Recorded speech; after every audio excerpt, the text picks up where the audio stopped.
بسم اللہ الرحمن الرحیم۔ السلام علیکم ورحمۃ اللہ وبرکاتہ۔ محترم سامعین، آج کل سوشل میڈیا پر مفتی منیر شاکر صاحب کے صاحبزادے عبد الرحمن شاکر کا ایک نیا موقف زیر بحث ہے، جس میں وہ یہ دعویٰ کرتے نظر آتے ہیں کہ مچھلی اگر پانی سے نکل کر مر جائے تو وہ گلا گونڈ کر مرنے والے جانور کے حکم میں داخل ہو جاتی ہے، لہٰذا اسے بغیر ذبح کے کھانا جائز نہیں۔ یہ موقف امت مسلمہ کے 1400 سالہ اجماعی فہم کے خلاف ہے۔ آئیے قرآن، سنت اور فہم صحابہ رضوان اللہ علیہم اجمعین کی روشنی میں اس مسئلے کا جائزہ لیتے ہیں۔ سب سے پہلے سورہ مائدہ کی وہ آیت دیکھیں جس سے استدلال کیا جا رہا ہے، حرمت علیکم المیتۃ والدم ولحم الخنزیر وما اہل لغیر اللہ بہ والمنخنقۃ والموقوذۃ والمتردیۃ والنطیحۃ وما اکل السبع الا ما ذکیتم۔ ترجمہ یہ ہے کہ تم پر مردار، خون، خنزیر کا گوشت اور وہ جانور حرام کر دیے گئے ہیں جن پر اللہ سبحانہ و تعالیٰ کے سوا کسی اور کا نام لیا گیا ہو، نیز وہ جانور جو گلا گھونٹنے، چوٹ لگنے،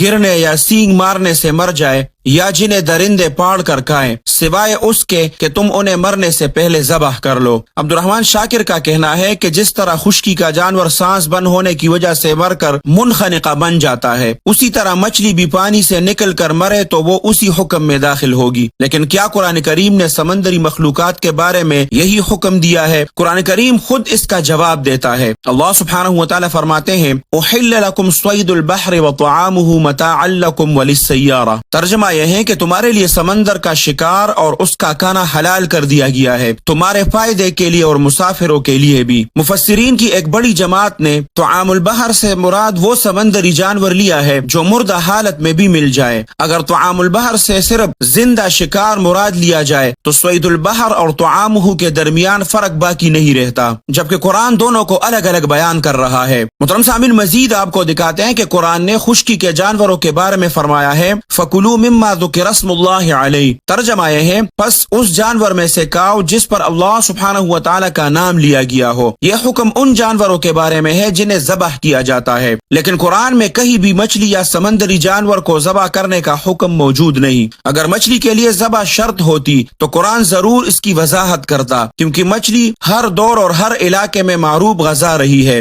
قرآن میں حضرت موسیٰ علیہ السلام کے واقعے میں بھی مچھلیوں کا ذکر آتا ہے۔ اللہ سبحانہ و تعالیٰ وہاں فرماتے ہیں، اذ تأتیہم حیتانہم یوم سبتہم شرعا۔ ترجمہ یہ ہے کہ جب ان کے پاس سبت کے دن ان کی مچھلیاں پانی کی سطح پر آ جاتی تھی۔ یہاں مچھلیوں کے شکار کا ذکر ہے مگر ذبح کا کوئی ذکر نہیں۔ محترم سامعین، اب آپ کو سنت نبوی کی طرف لے کے جاتے ہیں۔ نبی کریم صلی اللہ علیہ وسلم نے فرمایا، ہمارے لیے دو مردار حلال کیے گئے ہیں، مچھلی اور ٹڈی۔ یہ حدیث مردار کی حرمت کے خلاف نہیں بلکہ عمومی حکم کی وضاحت اور تخصیص ہے۔ جس طرح خون حرام ہے لیکن جگر اور تلی حلال ہے، اسی طرح مردار حرام ہے لیکن مچھلی اور ٹڈی اس حکم سے مستثنا ہے۔ یہ تضاد نہیں بلکہ تشریح نبوی صلی اللہ علیہ وسلم ہے۔ قرآن خود نبی کریم صلی اللہ علیہ وسلم کی تشریح کی ضرورت بیان کرتا ہے۔ اللہ سبحانہ و تعالیٰ فرماتے ہیں، وَأَنزَلْنَا إِلَيْكَ الذِّكْرَ لِتُبَيِّنَ لِلنَّاسِ مَا نُزِّلَ إِلَيْهِمْ۔ ترجمہ یہ ہے، اور ہم نے آپ پر یہ ذکر نازل کیا تاکہ آپ لوگوں کے لیے واضح کر دے